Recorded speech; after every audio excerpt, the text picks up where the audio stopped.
Hello everyone, this is Kanishan. Alpha plus classes में आपका हार्दिक स्वागत है। अगर आपने चैनल को सब्सक्राइब नहीं किया है तो चैनल को सब्सक्राइब करें और बेल आइकन को प्रेस करें ताकि आप हमारे लेटेस्ट वीडियो को देख सकें। स्टार्ट करते हैं हम प्रमेय 8.7 को। उसमें कहा है कि यदि एक चतुर्भुज के विकर्ण एक दूसरे को परस्पर समद्विभाजित करते हैं तो वह एक समांतर चतुर्भुज होता है। अब की बार विकर्ण को समद्विभाजित क्या दिया और चतुर्भुज का है, समांतर चतुर्भुज का, और समांतर चतुर्भुज हमें सिद्ध करना है। मतलब एक चतुर्भुज दिया है, ये हम ड्रॉ कर लेते हैं एक चतुर्भुज।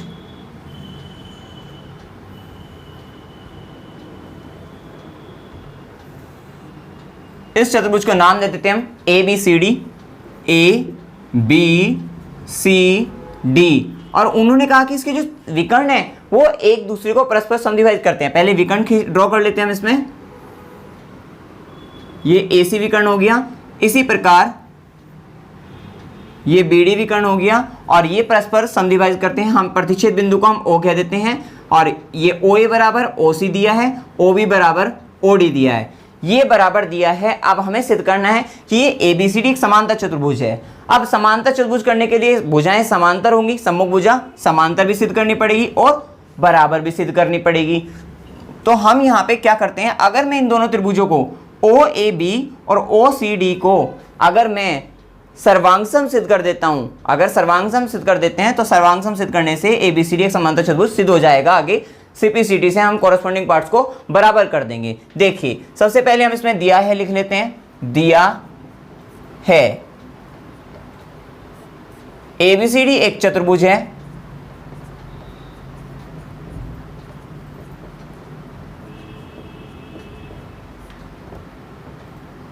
जिसमें एक विकर्ण एक दूसरे को परस्पर समद्विभाजित करते हैं, इसलिए हम इसको शॉर्टकट लिखते हैं इसमें कि ABCD एक चतुर्भुज है तथा OA बराबर OC है तथा OA बराबर OC है और OB बराबर OD है। इतना ही दिया है और अब सिद्ध करना है, सिद्ध करना है ABCD एक समांतर चतुर्भुज है। यह सिद्ध करना है। प्रूफ देखिए, प्रमाण देखिए क्या करते हैं। अब हम इसमें कि अब आप यहां पे देखिए त्रिभुज OAB में, अब यहां OAB और OCD में देखिए जब उन्होंने कहा कि ये परस्पर विकर्ण समद्विभाजित कर रहे हैं तो ये देखिए ये भाग इस भाग के बराबर, तो एक भुजा इस भुजा के बराबर होगी, इस त्रिभुज की एक भुजा इस भुजा के बराबर, ऐसे इस त्रिभुज की एक भुजा इस भुजा के बराबर। तो भुजा दो, तो भुजाओं की भुजा बराबर हो गई। बस एक कोण बराबर कर देते हैं कि ये वाला जो कोण होगा वो इस वाले कोण के, क्योंकि शीर्षाभिमुख कोण हो जाएंगे। तो यहाँ पे से भुजा कोण भुजा SAS सर्वांग समता नियम से दोनों त्रिभुज सर्वांगसम सिद्ध हो जाएंगे। तो त्रिभुज OAB व त्रिभुज OCD में सबसे पहले भुजा OA बराबर OC, OA बराबर OC ब्रैकेट में क्या है दिया है। फिर उसके बाद भुजाओगे आप कोण, कौन सा लेंगे, कोण AOB बराबर कोण COD ब्रैकेट में, इसका कारण क्या है शीर्षाभिमुख कोण। फिर उसके बाद भुजा कोण, अब भुजा OB बराबर OD, OB बराबर OD ये भी दिया है। इसीलिए त्रिभुज OAB सर्वांगसम है त्रिभुज OCD के, और कारण यहां पे होगा SAS सर्वांग समता नियम से, सर्वांग समता नियम से।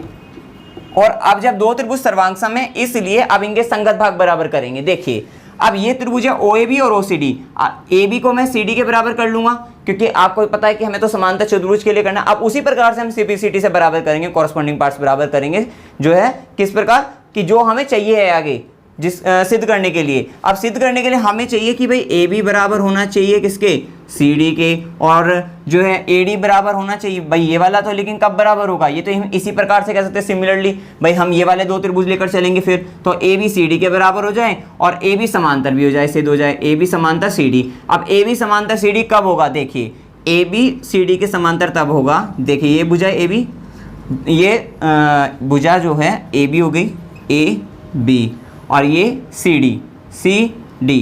देखिए ये तब होगा, जैसे ये विकर्ण ऐसे जा रहा है, ये विकर्ण ऐसे जा रहा है, ये तब होगा जब ये कोण इस कोण के बराबर, ये कोण इस कोण के बराबर हम कर दें। भाई अगर मैं कह दूँ ये वाला कोण इस कोण के बराबर हो गया, तो हम इससे कह सकते हैं कि भुजा ए बी जो होगी वो समांतर हो जाएगी सी डी के, क्योंकि आप जानते हैं ये कौन से होते हैं, एकांतर कोण। भाई ये हो रहा, भाई ये दो भुजा जा रही है और ये तिर्यक रेखा काट रही है, तो इसका एक और बना कोण जो है, ये कोण इस कोण के बराबर अगर होता है तो इसको एकांतर कोण कहते हैं। तभी होता है जब भुजा, ये वाली भुजा ए बी जो समांतर हो सी डी के, ये आप जानते हैं, ठीक है। तो यहाँ से अब हमें पता लग गया है कि हम कहेंगे ए बी, इसलिए ए बी बराबर सी डी, ब्रैकेट में क्या, सी पी सी टी से, क्योंकि ये दोनों त्रिभुज सर्वांग सम हो गए, इसलिए ए बी भुजा सी डी के बराबर है। साथ ही अब ये कोण बराबर कर लीजिए, कोण ओ ए बी, कोण ओ ए बी बराबर होगा ये कोण इस वाले कोण के बराबर, कोण ओ सी डी के, कोण